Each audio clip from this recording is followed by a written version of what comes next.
안녕하세요. 김쌤입니다. 이번 시간에는 2025년 9월의 시험본 물류 1급 문제 한번 풀어보도록 하겠습니다. 자, 1번부터 바로 볼게요. 인공지능 기술 발전에 대한 설명으로 옳지 않은 것은 했습니다. 연결주의 시대에서는 학습에 필요한 빅데이터와 컴퓨팅 파워의 부족이라는 한계를 극복하였다라고 되어 있는데, 연결주의 시대는 말 그대로 컴퓨터가 연결되는 시기거든요. 우선 계산주의부터 연결주의로 넘어오죠. 계산주의는 말 그대로 컴퓨터가 계산기로서의 역할을 했던 거고, 연결주의는 컴퓨터 자체가 원래는 계산기로 나온 게 아니지, 인터넷을 하기 위해서 나온 게 아니죠. 그래서 그때 컴퓨터에 모뎀이라는 걸 부착하게 되고, 서로 간에 우리가 흔히 얘기하는 미 국방성에서 나온 알파넷에서부터 시작된 인터넷의 시대, 그렇게 보시면 됩니다. 그래서 결국에는 이때 빅데이터와 컴퓨팅의 파워로 부족했다? 뭐 이건 아니죠. 이 시기에는 그냥 단순하게 컴퓨터가 연결되고 인터넷이 확산되던 시기다. 그래서 답은 1번입니다. 나머지 건 한번 읽어주시고요. 자, 그 다음에 2번 문제는 여러분들 보시면 인공지능 비즈니스 적용 프로세스를 해가지고 애초에 ERP 추가된 부분에서 나온 그냥 내용을 순서대로 낸 겁니다. 그래서 보시면은 인공지능 적용 프로세스 5단계라 해가지고 비즈니스 영역 탐색, 목표 수립, 데이터 수집 및 적재, 인공지능 모델 개발, 배포 및 프로세스, 정비가 나와 있어서 답은 4번입니다. 얘는 그냥 암기해 주시면 되는 거예요. 암기해 주시면 되겠습니다. 3번 문제는 핵심 기술은 무엇입니까? 생산 설비에 부착된 센서를 통해서 온도, 습도, 진동의 데이터를 자동으로 수집하고 이 정보를 ERP 시스템에 실시간적으로 전송된다고 하네요. 그래서 결국에 여기서는 센서에 부착된 센서를 통해서 데이터를 수집한다, 정보를 수집한다가 포인트가 되겠죠. 얘를 갖다 우리가 사물 인터넷이라 부릅니다. 사물 인터넷은 우리가 흔히 말하는 센서와 센서, 그 다음에 사물과 사물과 사람이 데이터를 가지고 서로 의사소통할 수 있는 단계가 되는 거죠. 여기서 조금 더 가면 우리가 만물 인터넷으로 발전이 된다라고 합니다. 아직까지 만물 인터넷은 아닌 것 같고요. 조금 더 발달이 되면 이제 만물 인터넷까지 가는 거죠. 한번 참고로 봐주시면 될 것 같습니다. 말이 나와 있는 부분이에요. 자, 그 다음에 밑에 효과적인 ERP 교육을 위한 고려사항으로 적절하지 않은 것. 다양한 교육 도구를 이용해라. 괜찮습니다. 교육에 충분한 시간을 배정해라. 맞고요. 그 다음에 비즈니스 프로세스가 아닌 트랜잭션을 찾아보니 데이터베이스 쪽에서 데이터를 갖다 단순히 처리하는 시스템을 얘기하더라고요.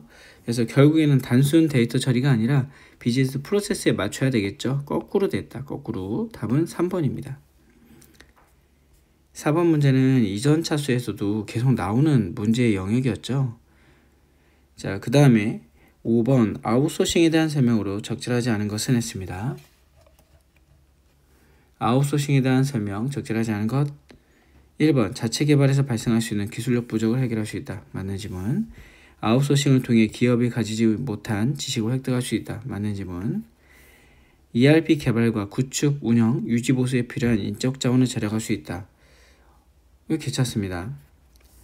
ERP 구축 후에는 독립적으로 운영할 수 있다. 안 되죠.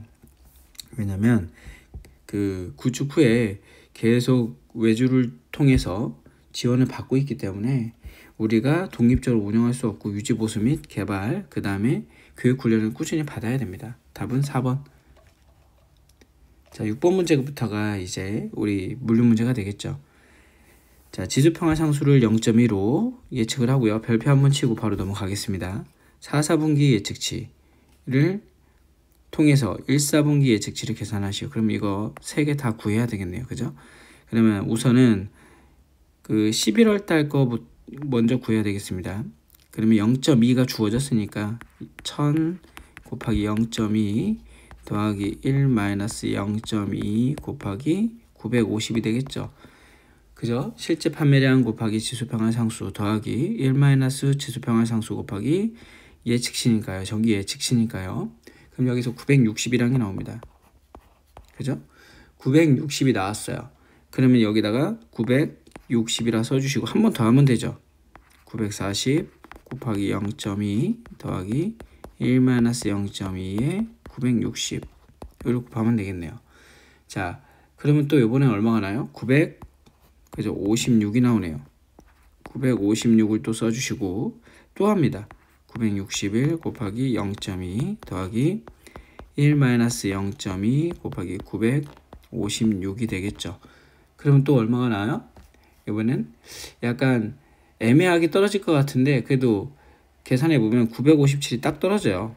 그러면 여기가 957이 되겠다. 답은 4번이 단데 이 문제 한두 번에서 하는 거는 계속 문제를 풀어봤기 때문에 한 번 더 한다. 이렇게 한두 번 더 한다라고 보시면 되겠습니다. 자, 그 다음에 7번 문제입니다. 판매 계획은 수립 기간에 따라 구분될 수 있다. 보기의 내용은 어느 계획에 해당됩니까? 라고 되어 있는데 이거는 제가 암기해 달라고 했던 것 같아요. 그 중에서도 디자인, 품질, 원가를 개선한다 라고 되어 있는데 그리고 또 경로에 대한 자원의 구체적인 계획을 수립한다. 얘는 어디예요? 그쵸, 중기죠 여러분. 중기입니다. 이거 장기 계획, 중기 계획, 단기 계획이 교과서 보시면 나와 있어요. 그거 한번 체크해서 암기해 주시면 됩니다. 1급에서 맨날 나와요. 자, 8번에 별표 한번 치고요. 8번은 암기, 숙지를 해주시는 게 좋은 문제. 자, 교차 비율을 이용해서 목표액을 차등화하는 방법 적절하지 않은 것입니다. 여러분들 우선 교차 비율이 뭔지를 한번 보시면 교차 비율은 상품 회전율 곱하기 매출 총 이익률로 나타낼 수 있고요. 얘를 갖다가 풀어내면 결국에는 한계이익, 그죠? 한계이익 나누기 뭘로 나타낼 수 있다? 평균 재고액으로 나타낼 수 있다. 즉 공식 가지고 시험 문제인 거예요. 한계 이익률이 동일할 경우에는 상품 회전율이 높은 상품에 대해서 할당한다. 맞습니다. 상품 회전율이 동일한 경우에는 한계 이익률이 높은 상품에 대해서 할당한다. 얘도 맞고요. 한계 이익이 동일할 경우에는 평균 재고액이 낮은 상품에 대해서 할당해야 되겠죠. 그죠? 그래서 여기서는 지금 답이 3번이 잘못됐다. 공식이 여러 개가 있으니까 여러분들 체크하시면서 문제를 풀어주시면 좋을 것 같습니다. 8번 문제는 좋은 문제예요, 여러분. 자, 그 다음에 9번 문제. 보기에서 설명하는 고객 거래처 중점 방법이 연결이 잘못된 것, 그 다음에 바르게 짝지어진 것 물어봤네요. 자, A 회사는 거래처 A 과거 2년간의 매출 실적을 기준으로 해서 ABC 등급을 분류하여, 그럼 얘는 뭐예요? ABC잖아요. ABC 분석이죠. 그럼 기억은 틀렸네요. 그럼 기억 들어간 것만 제끼면 그래 답은 나와요. 답은 그렇죠. 3번입니다. 니은, 디귿, 리을은 맞는 지문이니까 한 번씩 읽어보세요. 쉽게 생각하면 기준축이 2개면 이원표 매트리스 분석, 그 다음에 기준축이 여러 개야. 즉 가치가 여러 개면, 그렇죠, 3개 이상이면 거래처 포트폴리오 분석, 2대8 ABC 분석, 이렇게 보시면 되겠네요. 10번입니다. 수주 등록 절차에 대해서 물어봤는데, 자, 우선 110대를 주문했어요. 현재고 60개인데 무슨 이유에서인지 모르겠지만 가용재고가 30개로 줄었습니다. 자, 30개면 여기서 완료 예정량이 30이죠. 그러면 합치면 60이 되고요. 아직 부족합니다. 40이 돼서 여기서 100개가 되네요. 그래도 아직 부족하죠.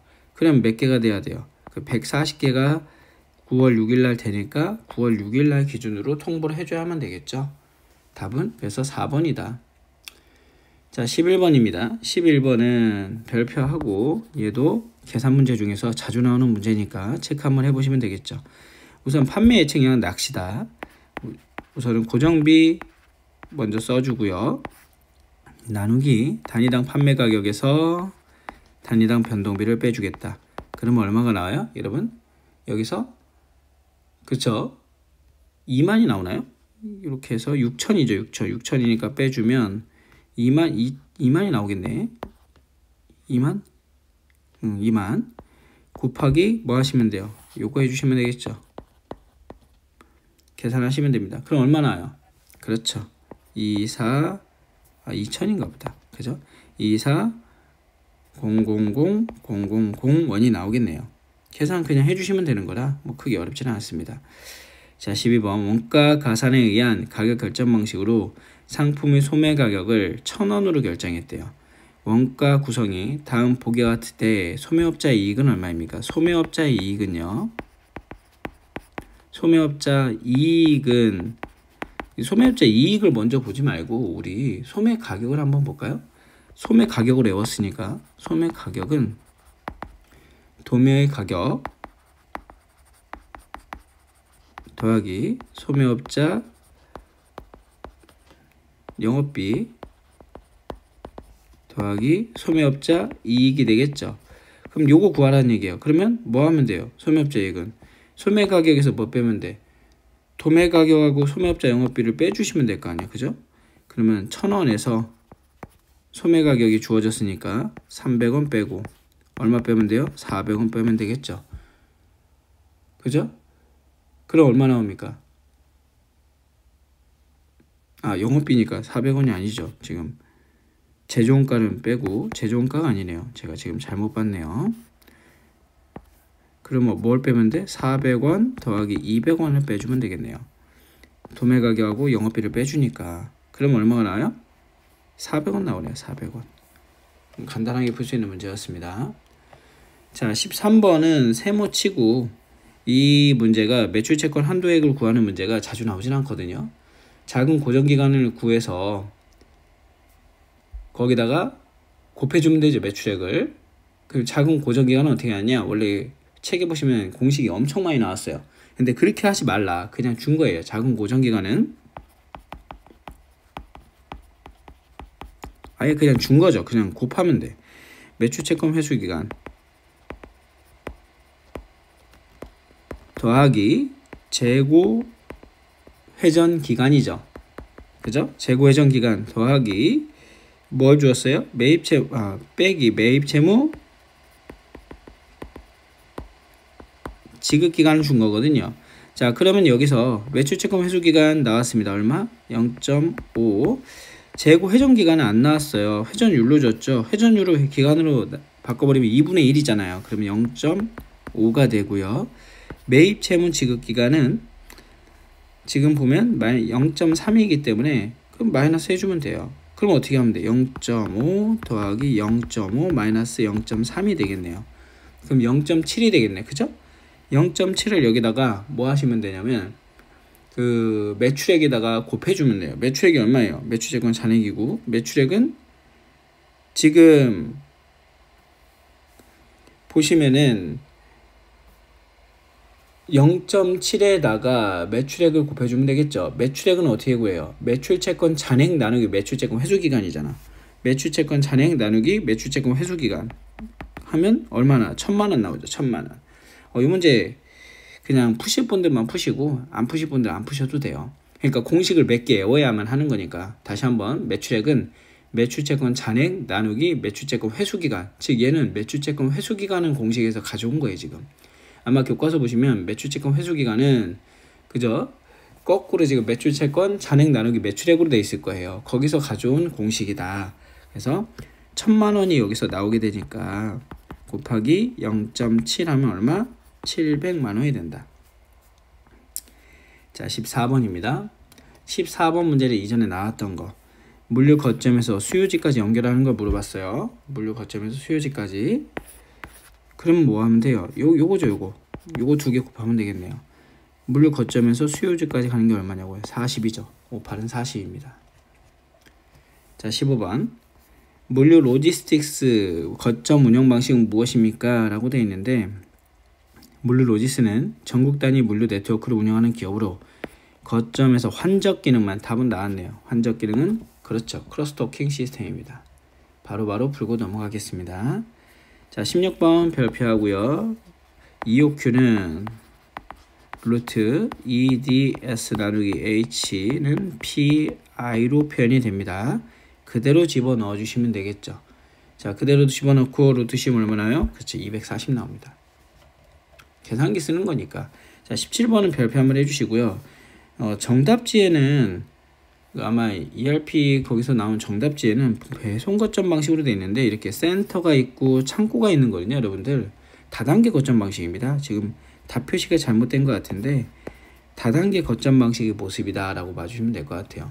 그래서 예를 들어서 배송 거점 방식은 여기가 없고 여기만 있어요. 그리고 중앙 집중식은 공장 다음에 이렇게 큰 거 하나 있는 거고요. 예를 들면 이렇게 형성되어 있는 게 중앙 거점식이죠. 자, 그 다음 복수 거점 방식은 센터만 있는 거죠. 센터만. 뭐가 없어요? 여기 창고가 없는 거야. 창고가 없이 이렇게 되어 있는 거죠. 여기가 이렇게 창고 없이 나와 있다. 이렇게 나와 있는 겁니다. 그렇게 봐주시면 되겠다. 자, 그래서 17번 한번 문제 체크해 보시고요. 답은 3번입니다. 다단계다. 자, 18번. 제시된 선택지 중에서 창고관리 업무 프로세스 중에 가장 먼저 수행되는 업무는 무엇입니까? 이건 맨날 했었죠. 자, 우선 외워볼까요? 우리 읽어볼까요? 주문 출하 요청 들어오면 마감하고, 출고 계획 수립하고, 출고 지시하고, 피킹하고, 분류, 검사, 포장, 적재, 출하로 이루어진다. 그러면 가장 먼저 수행되는 건 그렇죠, 마감 집계입니다. 자주 나왔던 문제는 그냥 바로 보고 넘어가면 됩니다. 자, 19번. 정보 시스템을 약자로 기입하세요. 재고 보충의 권한을 공급자에게 위탁하여 공급자가 즉 화주가 재고를 파악하고 알아서 보충해 주겠다. VMI입니다. 벤더 매니지드 인벤토리죠. 자, 20번. 창고 보관의 기본 원칙은 무엇입니까? 창고 보관의 기본 원칙 중에 하나는 제품의 형태, 크기, 포장 유무에 따라 적절한 보관 위치와 방법을 달리하여 공간의 효율성과 작업의 효율성을 높이는 것이다. 자, 여기서 답은 나왔어요. 형태가 중요하다는 얘기죠. 그럼 뭐야? 형상 특성의 원칙이죠. 잘 보시면 될 것 같습니다. 즉, 표준화되지 않은 물건은 다 따로 보관해야 된다 이 뜻이에요. 자, 21번. 보기의 상황에 따라 가격 유형으로 가장 적절한 것은 했습니다. 한 아파트 단지 입주단지 대표회의가 노후 시설을 개선하기 위해 리모델링 계산을 추진하고 있다. 입주자 대표회의는 여러 건설사 협의하고 포인트죠. 협의했어요. 그럼 교섭이죠. 자, 22번.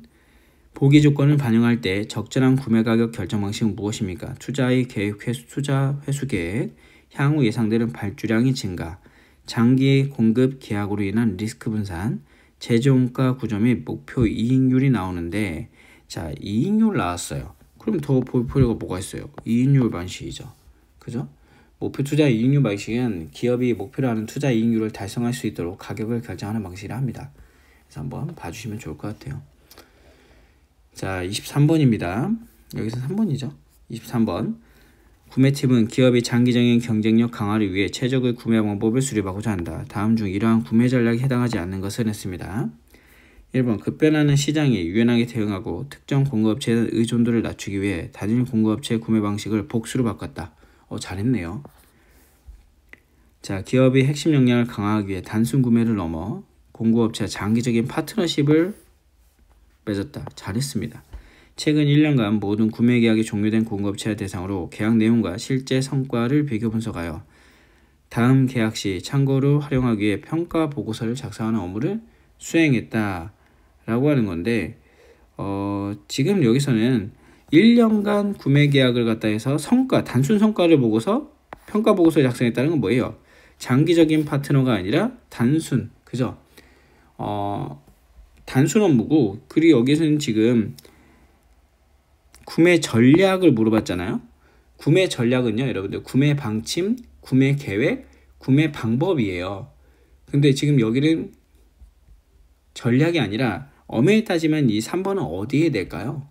구매 분석에 해당이 되겠죠. 구매 분석. 구매 분석에 해당이 되겠다. 자, 그럼 물어보겠죠. 또 구매 분석은 뭐가 있느냐? 구매 분석은 구매 활동 및 성과 평가, 그리고 감사가 들어가고요. 구매 실무가 좀 많습니다. 구매 실무는 시장조사, 원가 분석, 구매 가격 결정, 공급자 선정, 계약 및 납기 관리, 규격 및 검사 관리이기 때문에 1번, 2번, 4번은 전략이 맞지만 3번은 엄연히 따지면 분석이다. 자, 24번.